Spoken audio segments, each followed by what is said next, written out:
Hello, this is MAE 162D's Team Urania's Project Brasa, our final design review update. We are designing, implementing, and integrating a fire spotting drone with the intention that it can help capture and detect fires faster than traditional methods. So looking at our project from a scope, I'll start with the introduction, talk about the motivation behind our project and why we think this is a good solution. And then we'll get into sort of the subdivision of tasks via the gimbal, which will control the IR camera and its orientation, the drone hardware, which is responsible for implementing and integrating all the subcomponents of our total assembly. Software and integration will help with the algorithms for detecting fires, as well as electrical signaling and communication between components. So as a team, we wanted to solve a problem that is becoming more of a problem every day and every year, and that is wildfires in California in particular, particularly Northern California. Just in 2018 alone, wildfires caused nearly $150 billion worth of public damage, as well as private property damage. And this is getting worse and worse due to accelerated effects of climate change and further burning of fossil fuels. And so we want to design something that's going to help reduce the effect of this. And the reason wildfires are so dangerous is the rate at which they grow. And oftentimes it's too late for a small response team to put out a fire because the time it takes to get a crew to the location, it's often too big. And detection methods are just too slow. So the classic example of this is 1 minute of fire in a rural wildfire high-risk area would require 1 cup of water to put out. 2 minutes, it takes 100 liters of water. And after 10 minutes, that grows to 1,000 liters. And as you can see, it's an exponential growth that's really hard to manage unless it's caught in its earliest stages. Current detection methods, not many UAVs have been utilized quite yet. As camera technology, battery technology, etc., has gotten better, these methods have been somewhat more viable, and we want to explore that. But traditional methods are often too slow, whether it's satellite detection or spotting towers. The fire is often too big, and there's already a smoke column. And by the time the area is found or the GPS coordinates are relayed, a crew gets there and it's often much too late. So here we are, Project Brasa. We intend to design a semi-autonomous fixed-wing drone equipped with a gimbal-mounted IR camera designed to detect early-stage brush fires. And this can be implemented in plenty of ways. We have several solutions that we'd like to talk about. The first and foremost, the most likely implementation of our design would be having fire tower workers or volunteers, as is often the case, help fly these drones between towers and over different flight patterns during a continuous basis during high-risk days or high-risk weeks. And these drones with an IR camera can see fires sometimes even before they start by detecting hotspots or areas where maybe sunlight is collecting or reflecting off something, or it could be a car, or it could be something else that's in high brush that starts the fire, or somebody's doing yard work or anything like that. So using the IR camera is really essential to the project and helps us to see things that the naked eye couldn't otherwise see.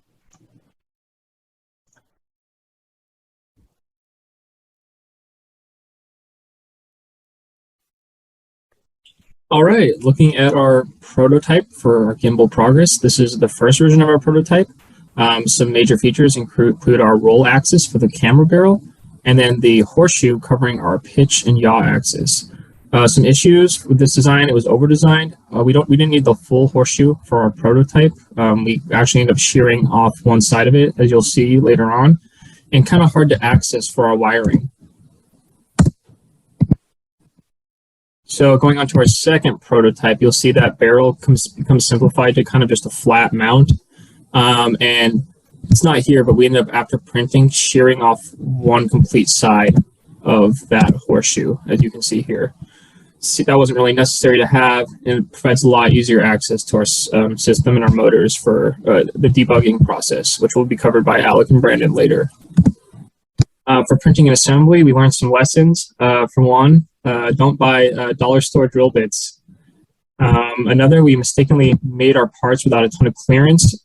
So that was my bad. I created the entry points for our motors to be a fit with no clearance. I figured our print would have enough flexion, be nice and tight, wouldn't give way.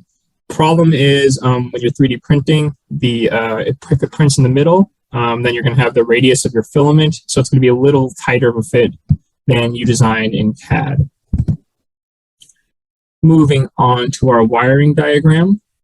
Here we have the 3 motors hooked up to our 3 pins in the Arduino. So 2 separate batteries, 1 battery for the motors. We got all our positive wires going to positive, ground going to ground, and then our power width modulation going into our Arduino. And that's going to give feedback from the motors to our Arduino. We used the MG996R servo motor. And then looking at our Arduino setup, we have 1 interrupt pin, that's I2 on the label. We have a ground pin coming off Arduino, our SLC and SDA pins going into our IMU. And then both the IMU and Arduino are hooked up to our second lower voltage battery. They're powered by that. We end up taking out the roll motor because that was covered by our algorithm. It doesn't really matter what orientation in our camera frame that the image is, it's going to be picked up. So when we cut off those motors, the wiring diagram simplifies as follows.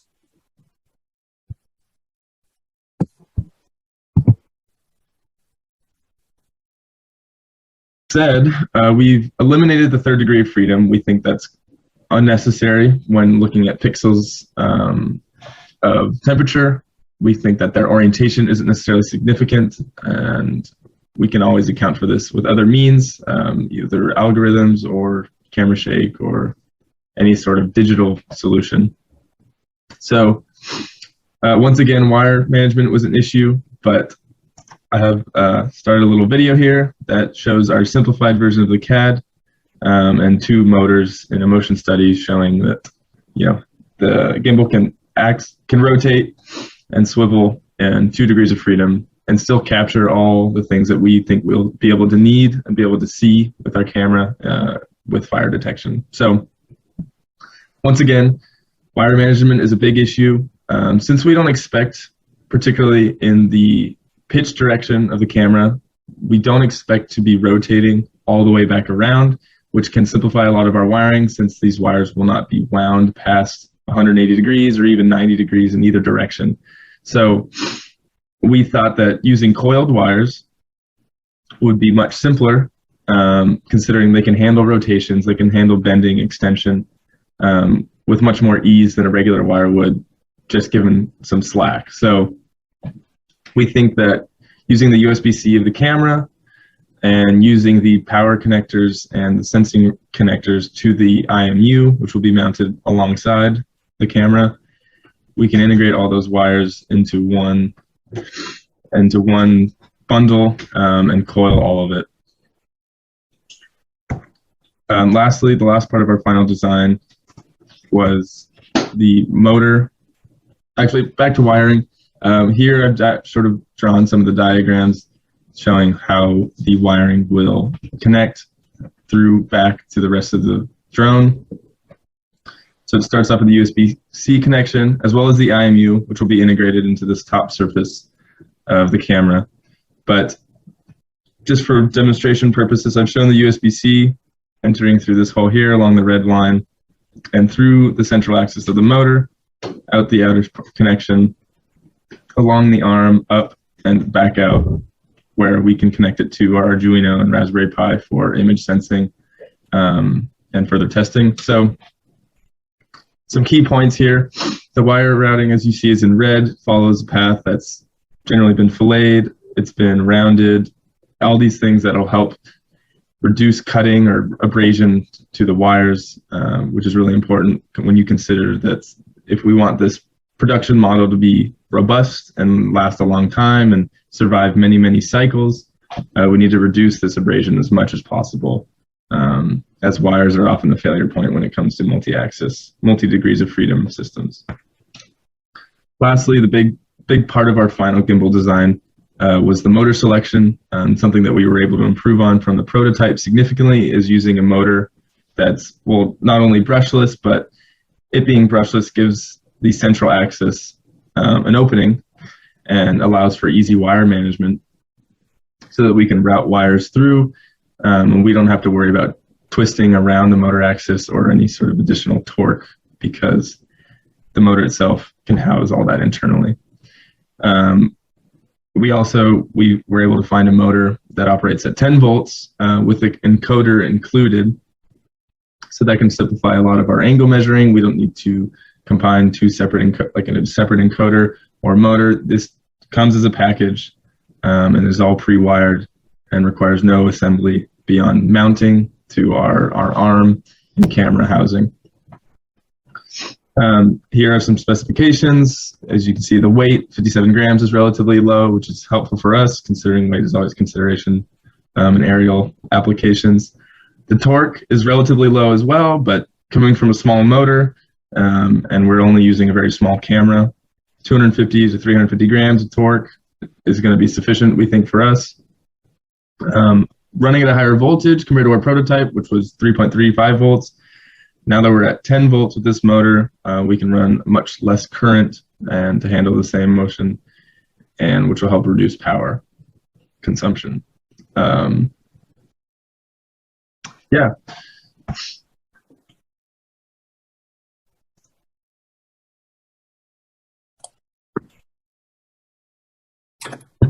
Hi, everybody.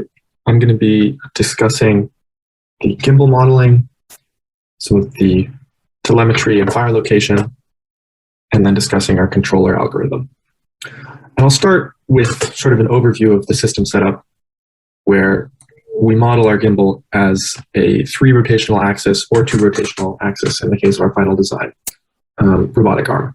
I touched on this before in some of our update videos, so I'll do my best to move through it quickly. As you can see in this first sort of sketch, we see our 3 rotational joint axes and then 2 link lengths. We then assign our reference frames by standard convention. That's your XYZ right-hand rule, where the z-axis generally follows along the axis of rotation. And then there's certain transformations or rotations around that z-axis or the x-axis to generate our DH parameters. That table of DH parameters, which is standard in robotics for manipulators, is located below. In the 3R design, we have this additional rotation with a negative 1 pi over 2 offset. But in the final design, we'll be using only 2 rotational axes. And that was covered before. Now, the reason why we ended up switching to 2, one is for hardware simplicity and weight saving. When we're flying a drone, it's not necessary for us to be carrying around an extra motor when we can make those adjustments digitally. Is the issue of gimbal lock. And we spent a number of weeks discussing this with the staff and as a team. And for those listening, gimbal lock occurs when the first and third rotation axes of our wrist enter a collinear configuration. And that means when joint 2 is at 0 or 180 degrees.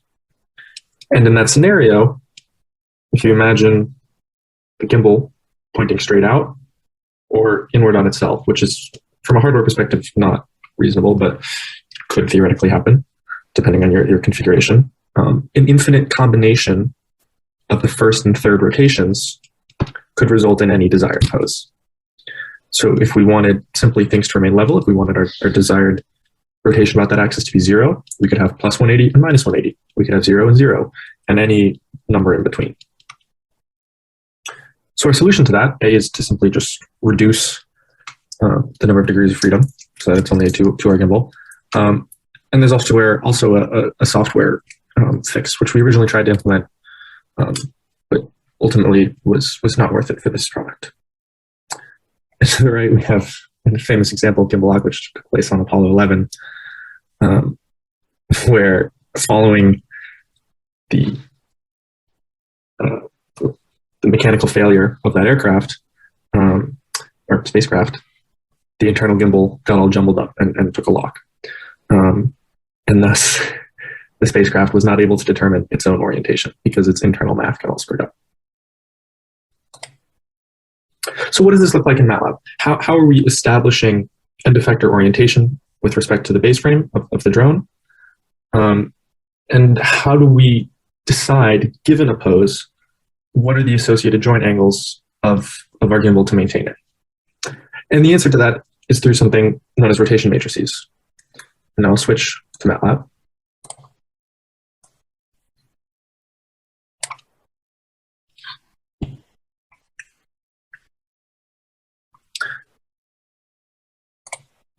Getting all my windows in order. If we take the gimbal to be a 3R spherical wrist, or in the case of final design, a 2R spherical wrist, we establish these symbolic kinematics. This is done using our DH parameters and an angle theta, which is the rotation axis that's determined by the servo motor. And we get this set of transformation matrices. This inner 3x3 here, bounded by my mouse, is a rotation matrix. And this vector here, 3x3, or sorry, 1x3, whoa, is an XYZ transformation, it's a Cartesian. And then this last row is simply padding in order to make them square so that we can multiply them with one another. And so each rotational axis is associated with a transformation matrix. In order to go from base frame to end effector frame, you multiply them in order. And so you multiply the first times the second times the third, or just the first times the second. The first times the second results in something that looks like this, which is not too bad when you consider that MATLAB does some simplification and symbol substitution. And then if we include this fourth transformation, or this third transformation matrix, it suddenly gets a bit more complex looking. Now, for ease of visuals, we can take a look at it like this. And this follows sort of the setup that I laid out before, where we have a 3x3 rotation matrix plus an XYZ vector, and then this row of padding. From this information, we care about the position of the end effector now. So if we have a desired pose that is an orientation in this 3x3 space, this rotation matrix space, how do we point the end of our gimbal or the camera in that direction? And so we do that via an inverse kinematics methodology, which has already been established for 3R wrists. So I won't go into deriving the solution, and I'll simply just sort of show you how it works. There's a couple indices in this matrix which are not codependent on one another. And so we'd like to isolate those, and then we use those using the atan2 function, which is the arctangent, but it takes two inputs, so it's 4-quadrant. And that way, depending on your inputs, there's still some scenarios where you can have plus or minus or two solutions. But in most cases, and in our case, we only take it to have one solution.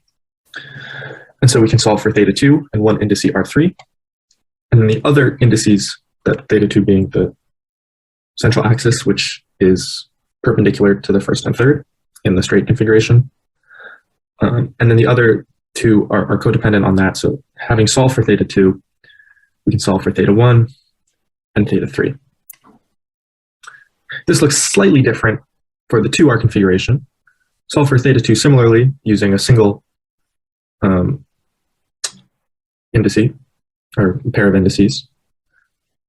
And then theta1 is actually decoupled from theta2. So we can solve them both independently. And now I'll briefly touch upon sort of the magic of atan2. It's incredibly useful for those who haven't necessarily seen it before. Where given sine of theta equals a constant and cosine of theta equals a constant, here we can set our constant to be the indice value, so whatever it evaluates to. We can then inverse solve for theta given those two. And so if you have two components, which are equal of your rotation matrices, both functions of theta, maybe sine or cosine of theta, then you can solve for that. And in this scenario, you have an absolute solution. But in more complex scenarios, there exist other identities. If you only have one, or if you have scalar multipliers, then you can have two solutions for some of them. But we don't end up using these in our math.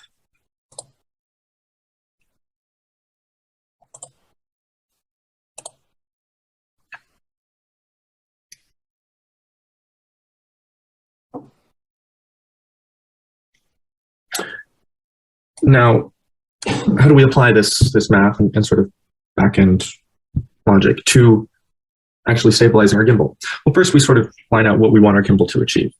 We want it to maintain a level attitude regardless of drone orientation. As the drone flies or oscillates or makes a turn or sweeps, the camera is still pointing in the same direction with respect to the global frame. That's the local stabilization and takes place on the Arduino or local controller, slave controller. The second is the ability to maintain a commanded pose as either set by the Arduino or the compute unit. And this is important for manual control.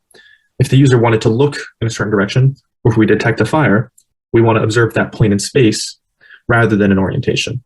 So if we're circling around a point, our orientation is changing so that we're observing that point. And that's set by a command around 3 different spread.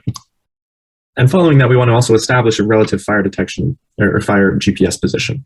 So if we maintain a fire based on the orientation of our gimbal and other knowledge about the location, how do we establish a GPS fire position? And then there's a couple inputs for that. We're receiving yaw pitch and roll information from the onboard IMU of the drone. And then we also have a command yaw pitch roll set by the user or by the detection algorithm. And then we have a heading, which is sort of a tertiary input. And in the case of the final design is set by an onboard GPS. But in the case of our prototype, it influences the inertial mass unit yaw pitch roll upon initialization. So upon initialization, the heading of the yaw orientation is set to 0. So in whatever direction you start it, because there's no onboard compass, it's set to 0. And so cutting back to MATLAB,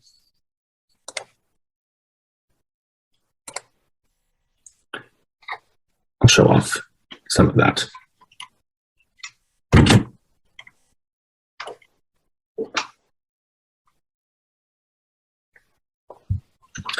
And so we need first the local drone orientation, and that's provided within the Yangda, the hex here 3 CAN GNSS GPS model. And that provides the latitude, longitude, and compass information. And so if we know that drone orientation, then the Euler angle about the base z-axis gives us direction. This one.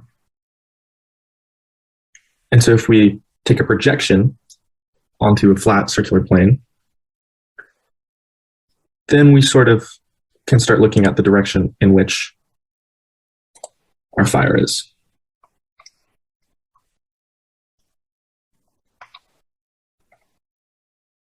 And I can actually show that off in here rather than switching between.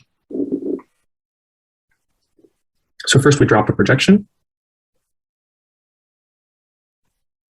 If we know then we drop another projection towards the ground. We know the height of the drone, we know the altitude. We know a combination of the yaw and pitch of the gimbal. And then we establish sort of relative base frames of the drone, whichever orientation the drone is in, and whichever orientation the gimbal is in. And then we're able to map that to a position in meters, then a global position based on our latitude coordinates, because latitude scales the conversion factor of meters to GPS coordinates. So if you imagine a globe, the difference between longitude lines is greater at the equator than it is at the poles. And we can receive a relative GPS coordinate of the fire with respect to the drone. So in this example code, in which I simply input a drone position of 0, and the gimbal orientation, known height, and assuming a height map of 0, we say, okay, GPS coordinates relative in the x direction, minus 0.012, and minus 0.0116 in the y.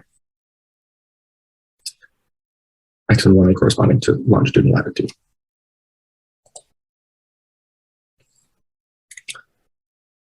Moving on to the controller algorithm, which Brandon will touch upon. There exists a useful fact about rotation matrices. If you multiply them in series, diagonals sort of quasi-cancel each other out. So we start with the rotation matrice, which is the command matrice of the global frame orientation with respect to the command with respect to the global frame orientation. Then we have our inertial mass unit mounted on the drone, which establishes the drone's position. By inverting the second and multiplying, we get a rotation matrice from the drone or to the command position. So the command position with respect to the drone. The controller then exists, Controller then exists in 2 stages. The first being an open loop controller, which is continuously updating. So take that how you like. With 2 inputs, the command matrix and the inertial mass unit matrix, so the rotation matrix, that is the rotation of the drone. Those are multiplied to receive a transformation matrix that is the correction for the gimbal. Then we run an inverse kinematics function to determine the desired pose. That is, where should the gimbal point? Then there's a second closed loop control, taking that input, our continuation of the first, which is an unknown PID control. It generally looks like the following, in which you have KP, KI, and KD gains, a servo drive, and then a motor, and then that output motor position is fed back by an encoder. But our servo documentation for these prototype motors is woefully inaccurate. So we don't actually know what those gains are, and I'm going to touch on that in the next step where I discuss our demo.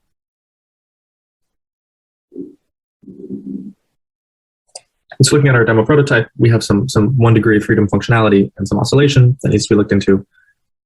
And then the 2 degree of freedom level functionality, or 2 degree of freedom maintains level gimbal with an offset, but there's some debugging required, and you'll see what that looks like in the videos. And so the first one I'll play here is 1 degree of freedom.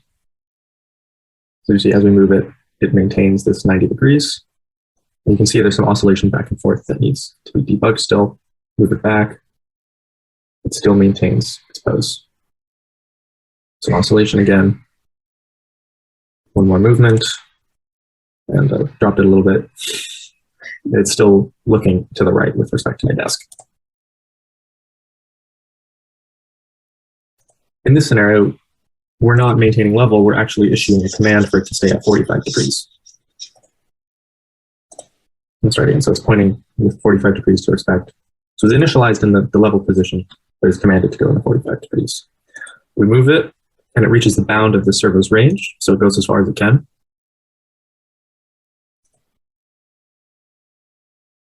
And then as we move it back, it looks 45 degrees with some oscillation.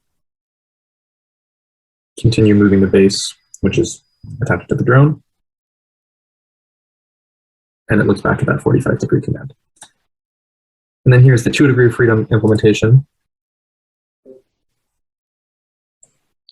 where the base goes to the right position, but there's some offset here with the camera, and you can see it sort of operates diagonally to where it's supposed to rather than maintaining level. So that offset needs to be characterized and taken care of.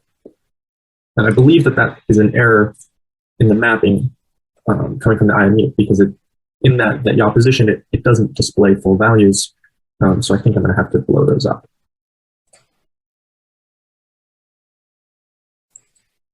I'm now going to hand it off to Brandon, and he'll speak about what that C implementation looks like and how all of the math and sort of general higher level theory that I described gets translated into code.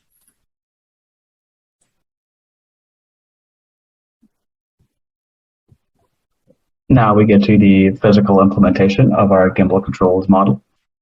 For this, we've chosen an Arduino Mega due to its large active memory capacity. The purpose of our embedded C control script here is to take position and orientation information from the IMU and GPS to actuate our servos to achieve both stabilization and commanded orientation towards an active threat fire. Shown below are some of the libraries used for this purpose. Especially important is the library built for the MPU 6050. Thank you for this to the Jeff Rober. The MPU 6050 uses an interrupt structure to send data between the digital motion processor chip aboard the IMU to the Arduino.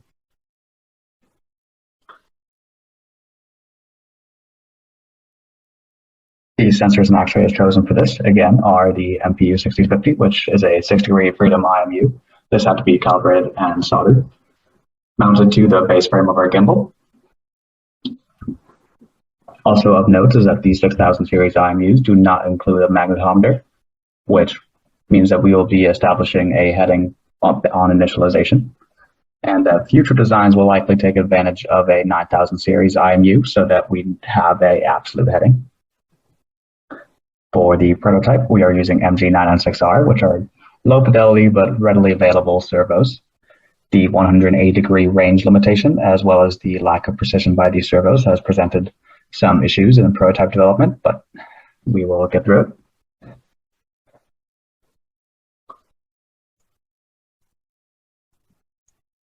In our control script, these are some of the variables which are used to access information from the MPU, as well as the information we're retrieving, not all of which are used at this time.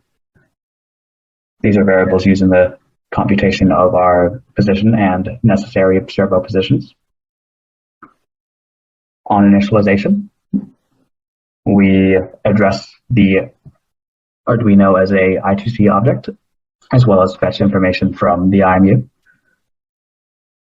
Here, the IMU offsets are calibrated in, which is done via a separate script to account for small manufacturing tolerancing.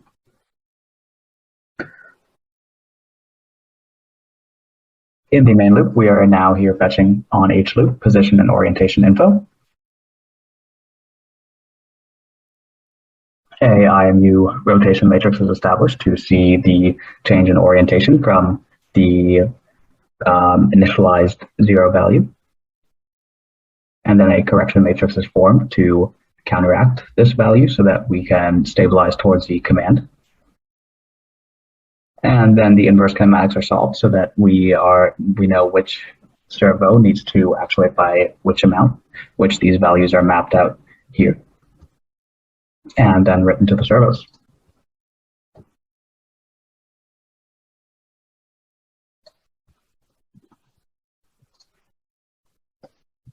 Now in software and integration.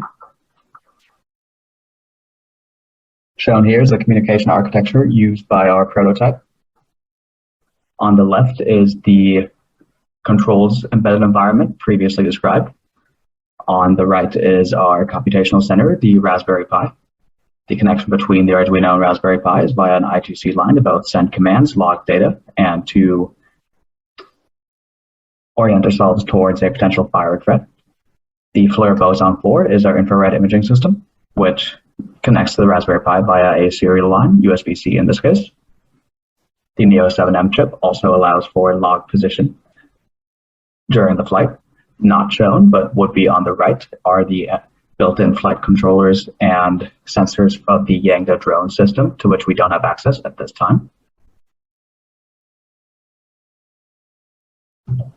Finally, for a bit of additional information, the I2C line was chosen as it's an efficient two-way communication system, ideal for small electronics and chips. It uses a hexadecimal addressing system between receiving and sending chips, and only requires 2 lines, a data and clock line.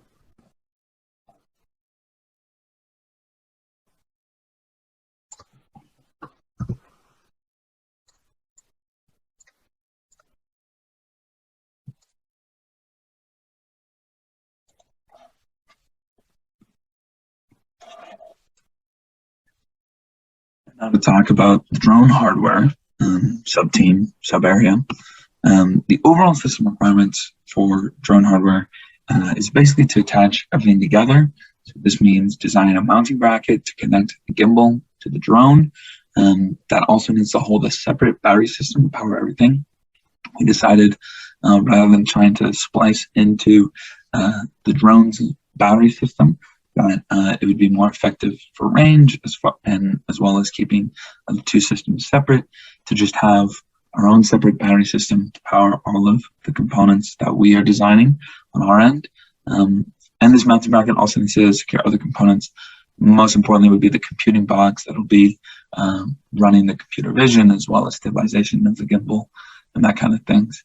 And also we need to ensure the viability of the drone aspect. And so this means that we needed to select a drone that meets the required specifications for the project, basically a drone that has specific payload, qualifications, that can fly a decent distance while also being relatively cheap. We also wanted to minimize the gimbal's effect on the drone's performance. So basically make sure that this kind of goes into balancing the performance of the gimbal, the overall system of the drone, where having a good drone that can do what we needed to do without our system in it doesn't really do us any good if once we introduce our gimbal and system into the drone, then it loses a lot of these specs, doesn't really do us any good. And so there's a balancing act while also like ensuring and analyzing whether or not we're still doing that. And so looking at general accomplishments, establish a connection protocol basically of wires and everything. And so and looking at the market field of drones, soldering is going to be king above everything else, of where if there's a wire that can be soldered, you should solder it. You can also use tube clamp connectors if you really have to, but we want to be soldering, or would be soldering, basically everything we could. A battery system and a manufacturer selected, and so basically the system needs two separate. We decided on, rather than having one battery, that then you need to split the voltages into two separate voltages. We'll just have two separate batteries, which you can kind of see here, down here, of where we'll have a 3S, or around a 10-volt battery system to run all the motors, and then a 3.7-volt system to run basically everything else. So the camera, computing board, all that will be running on a 3.7 system. And so then this assembly has to be modeled as the mounting bracket going onto connecting to the drone, but it's also connected to the gimbal. And so looking at calculations, power consumption, this was done pretty much, tells exactly how much power will be drawing, how big our batteries need to be, selecting a battery that, yes, has the right capacity for the power consumption, but also will have the right enough capacity to run the system for a full duration of the flight. After some degradation of that battery, concern how ideally these drones would be used in high use, lots of life cycles, charging, discharging throughout the day, throughout their use. And so we needed to kind of power consumption. We also did thermal analysis, which I've included here. Let me actually pull that up to discuss some of that.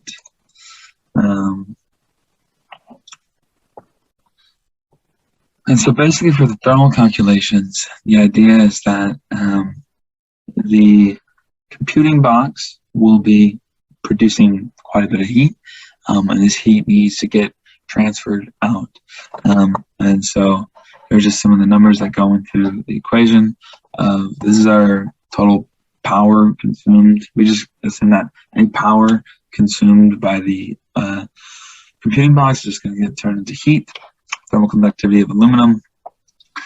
This is the temperature of the computing box, modeling it rising. The temperature delta using ambient air as the worst case scenario of around 38 C or 100 F. The surface area of a heat sink coming off of our computing box based off of what is used in our Raspberry Pi. I'll get into the thicknesses and then our different heat transfer, power transfer kind of coefficient, with the idea that we'll be using our aluminum-based gimbal as a heat sink that can transfer heat from the computing box outside the fuselage of the drone to the ambient air. And so basically the idea, assuming that that it's perfectly well insulated within fuselage, there'll be no heat transfer coming out, but that the bottom of the aluminum, the bottom of the gimbal, or the exterior, the part that is hanging outside, is kept at this ambient temperature. Basically, what are our different heat transfers? And so on this graph, I've graphed out in red the heat produced. These are total heat produced. And basically, you just need to make sure that this is like our heat in, make sure that our heat coming out remains above this line before we reach 80, 85 degrees C, at which point the computing box will have problems still operating. And so in an ideal setting where basically there's a heatsink that comes off the computing box straight down, there's an equilibrium reached around 63 degrees C for the computing box, which is perfectly fine. I also went ahead and did more of a realistic heat transfer situation in the case of where, assuming that since our heatsink isn't coming straight down, it will be curved like the gimbal. I gave ourselves 50%. Say like the curve adds an additional 50% worth of length or thickness to this heatsink. Even then, equilibrium is reached around 75, 76 degrees C in the computing box, which is hot, but it's still perfectly well fine to be operating at. And so that's kind of our methodology going forward for heat transfer, is to use the gimbal as a heat sink without consideration of any other means of heat transfer. Of course, there are other possibilities. We could absolutely induce more airflow into the fuselage through vents of some kind on the drone as it's flying by. We can also add extra heat sinks that wouldn't be using the gimbal, but would just be like fins coming straight down to the exterior. It's also a possibility. But we think that what we have now covers the cells plenty. And here's kind of with the mounting bracket, which I'll get into here. And so basically, here's all like, this is this black box, would be our computing box. Larger battery would be the 10S system, or 3S 10 volt system, and then this is the 3.7 volt system. So it needs to secure the battery system and the computing box while also providing place here on the bottom to mount the gimbal. It's made out of plastic based off of the running idea from manufacturing software, which Alex will get into, of using a plastic adhesive to mount it to the drone. Although we've also looked at bolt-through connections of the fail-safe. But assuming that we're running with this plastic that has secured via adhesive to the drone, there's only a 1 kg weight capacity with that, and so that brings a whole set of engineering problems to solve. And so I wanted to bring down the CAD of the full system. So then also, so here is our full assembly with the fuselage or body of this drone provided by the manufacturer. Alex will get into that. So let's go ahead and hide that for now. And just basically, this is our system. So we are producing everything here. Ours or our own. Listen, here's the gimbal, which folks have gone through. And then here is the mounting, with the idea that they're not modeled here, shown here, but there'd be like screws or bolts coming through here to connect this bracket to the mounting plate. And then these will be secured with tape, Velcro. All these solutions are used in commercial drones. But it's also a pretty snug fit here, and not a whole lot of room to go anywhere. Big surface area on these kind of mounting sides to provide a good surface area for adhesion. And then basically, I'll bring back fuselage. It just sits all nice and snug here in this cargo space, while in room for the mounting rods. And if I can continue the discussion of thermal analysis, you can see how inside here, way up in here, this is all going to be polystyrene. You can turn up a lot of heat, but this gimbal running down through the body of the drone sticks out quite a bit and could provide a relatively good heat sink for our drone, for our computing box system. Yeah, and so with that, I think Alex will continue the discussion of what else drone hardware has been up to.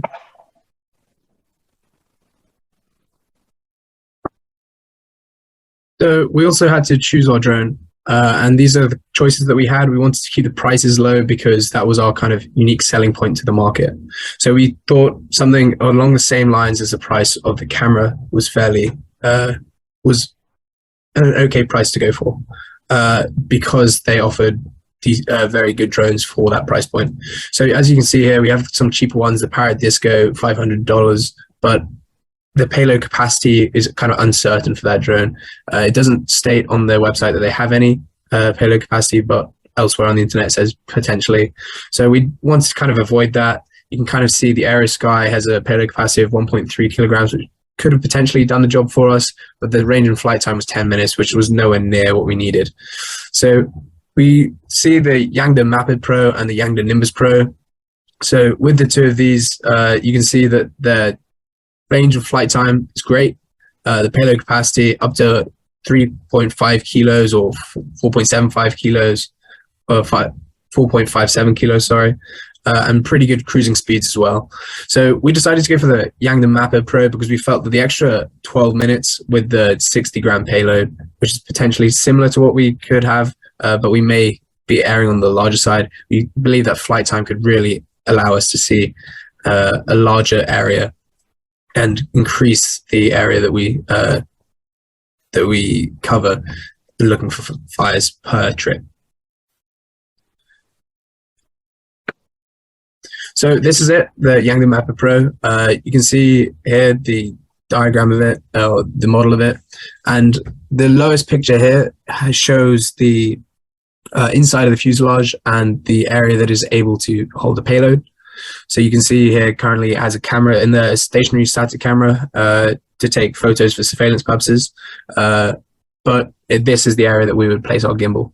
So the suggested payload weight is 1.1 kilo. So that would definitely allow us to fit our gimbal in this area. And it gives us a lot of space as well. It gives us about 22 centimeters by 10 centimeters by 15 centimeters. And the bonus is that it comes with the flight controls, which I'll move on to in the next slide. So yeah, we just thought it was very good that we could get something that encompassed all the needs of our drone. And it also had the added benefit of vertical takeoff and landing, which allowed the user to launch the drone without a lot of pain, which can sometimes be found in most fixed wing planes, where you have to launch them by throwing them or using a slingshot, and the landing as well is very difficult in that it needs a lot of space to land. Whereas with the benefit of vertical takeoff and landing, when it's coming back down into one of the towers, it can just lower itself because the tower generally is in the elevator point without a lot of space around it.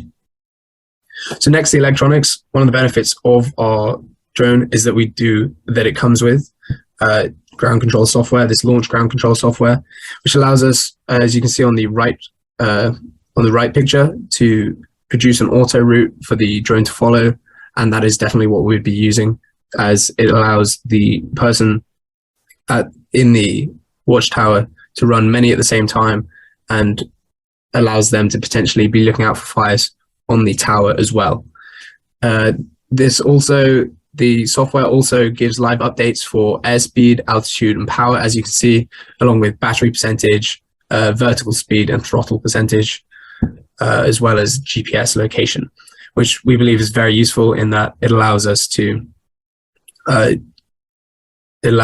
keep track of it, so in case it does potentially fail, or so that we know how the battery is doing in comparison to where it is, which allows us to kind of test the range of the drone with our payload. So what are the results of using this drone?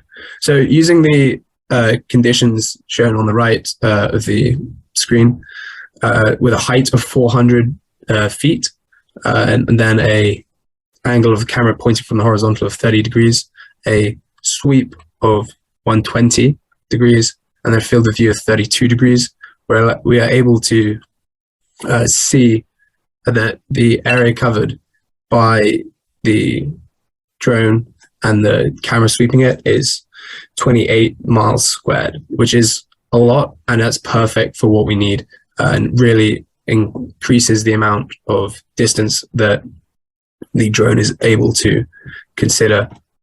So we believe that this drone is the correct one to use, and kind of that's the end of our drone hardware update, or drone hardware considerations for the final design review. Thank you.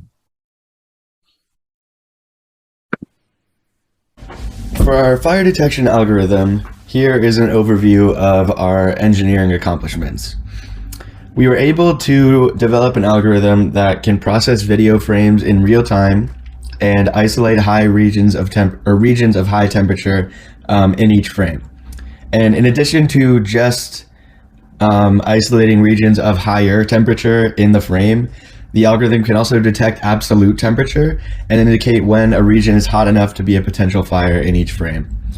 The algorithm can also communicate with the other software components that we've developed to indicate when a potential fire is detected.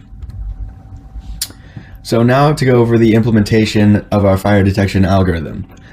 First, the software sets the infrared camera to T linear mode, which means temperature linear, and low gain mode. And this means that the low gain setting means that high temperatures can be measured so that we can detect fires.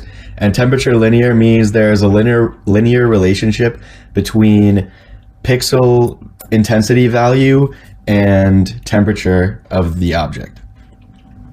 So then the software performs some preliminary image processing. So first it will Gaussian blur the image to remove any noise. Then it will run a thresholding algorithm or operation, which will convert the image from grayscale into binary, meaning black and white. And essentially how that works is any value that is below a certain value becomes black, and any value above a certain value becomes white. And we use this by to isolate regions of high temperature by picking a threshold value that is of a certain temperature that we want to be looking at.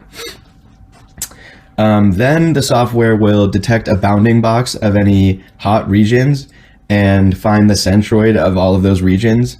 And then it will report the presence and location of the fire, if any is found in the frame, to our other software components. So now I'll show you these two videos just so you can get an idea of what the program is doing behind the scenes. And basically what this is two different views of the same scene. So this is me holding a lighter in front of the camera, and on the left is the final pre-process debug image. So you can see there's a bounding box and a dot in the middle for the centroid. And on the right, this is an intermediate image. So this is right after the threshold step takes place. And as you can see, only the fire is white and the rest of the scene is black. Also, you can see down at the bottom that there is a temperature readout, and this is just printing out the highest value pixel and then converting it to the temperature in the image. Yeah. Oops. So for the validation of our algorithm, we did a few things. First was the test with the lighter that you saw before. We performed that test, and we got a little bit of a weird result because the algorithm was reporting that the flame was around 100 something degrees Fahrenheit, which we know to not be true. But we did some research and discovered that the camera mostly works with solid objects that are radiating IR energy. So we ran a test by pointing the camera at a toaster heating element, and this is a video of that right here. So since the heating element is much hotter than the rest of the image, it's pretty much all black, but you can see here these white things in the middle, that's the toaster. And if you look down at the bottom, it's reporting it at around 900, about around 900 degrees Fahrenheit. And we know that that is around what the nichrome wire in a toaster will get up to. And also the flash point of wood is 572 degrees Fahrenheit. So we know that we can measure temperatures high enough to detect fires with this camera. And also we now know that when we're pointing at a real solid object, we'll get an accurate temperature measurement. And this is important because obviously when we're looking at a fire from above down on the forest floor, we'll be able to see burning wood and like possibly coals and things like that, not just flames as we were when we were looking at the lighter, especially with the ignition point behind like a little metal guard. So we're confident in our algorithm's validity.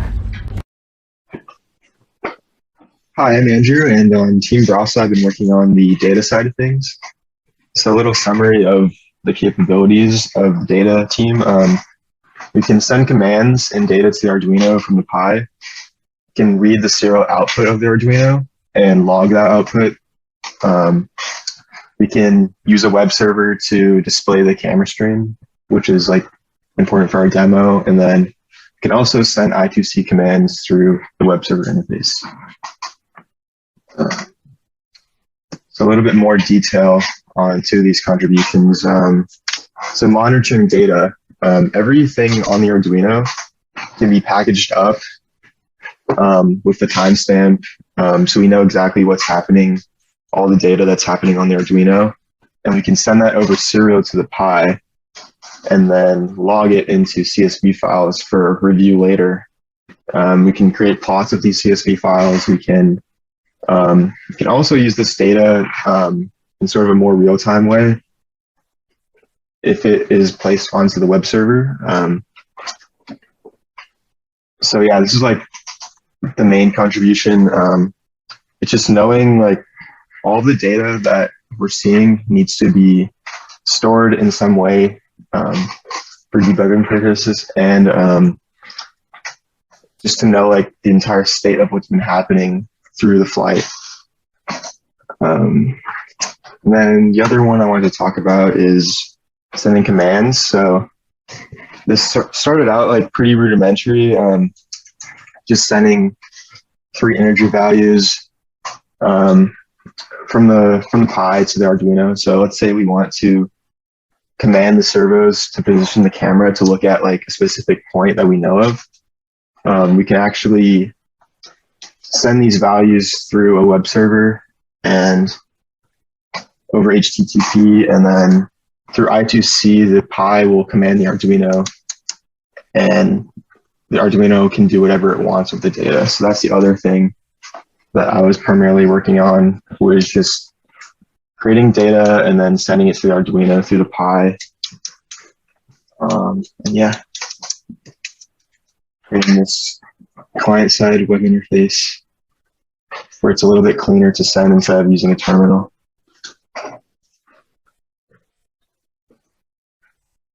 Thank you. So, yes, this is a formal recording of my contribution to this project during the quarter.